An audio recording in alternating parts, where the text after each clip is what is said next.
J'ai grandi en pensant que ma famille était normale, jusqu'au jour où, rentrant plus tôt du travail, j'ai surpris mon fiancé avec ma mère.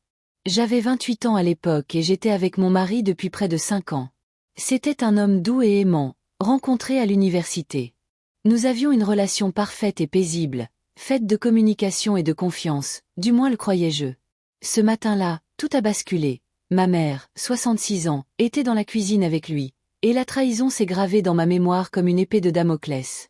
Je les ai confrontés tous les deux, j'ai jeté ma bague de fiançailles, j'ai repoussé ma mère et je me suis enfui.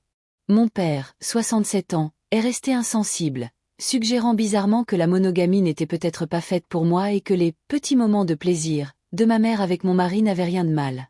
Ceux qui étaient censés me protéger m'avaient trahi. Heureusement, j'avais des économies, j'ai fait ma valise, j'ai quitté mon appartement et je suis partie sur les routes, à la recherche de liberté et d'un nouveau départ. J'ai trouvé du travail sur la côte ouest, rencontré mon mari et mené une vie paisible.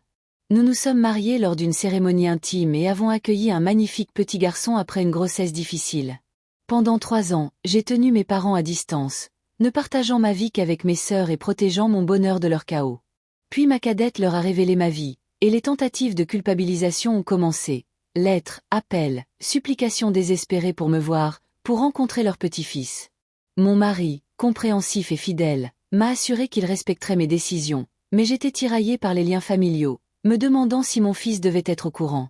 J'étais en proie à la colère, à la peur et aux images obsédantes de la trahison, tout en sachant qu'exposer mon fils à cette situation, c'était l'exposer à la manipulation et au drame.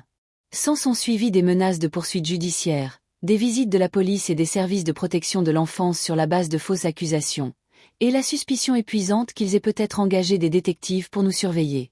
Ma sœur aînée est devenue mon alliée, confrontant la cadette et coupant les ponts avec elle lorsque les manipulations ont persisté.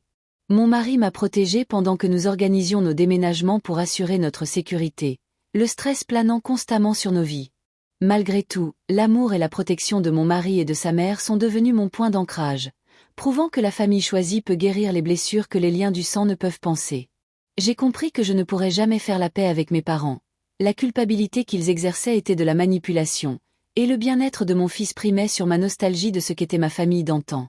Dans une autre histoire, une jeune femme de 25 ans a dû faire face au poids silencieux mais écrasant des TOC dans ses relations. Diagnostiquée enfant, elle avait des rituels et des compulsions qui structuraient son monde, et son petit ami du lycée, aujourd'hui âgé de 25 ans, lui avait semblé un soutien.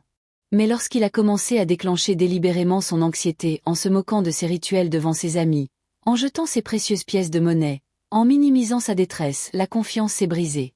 Elle a compris que l'amour ne manipule pas, et après 8 ans de vie commune avec lui, elle a mis fin à leur relation, privilégiant le respect de soi et sa santé mentale à une relation qui lui faisait du mal.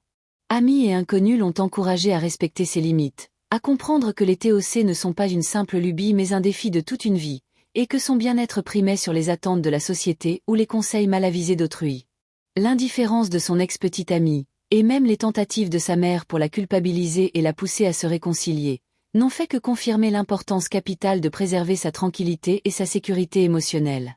Ces deux histoires, bien que différentes, convergent vers une même vérité. La famille, qu'elle soit de sang ou d'amitié, se définit non seulement par la présence, mais aussi par le respect, l'attention et l'intégrité.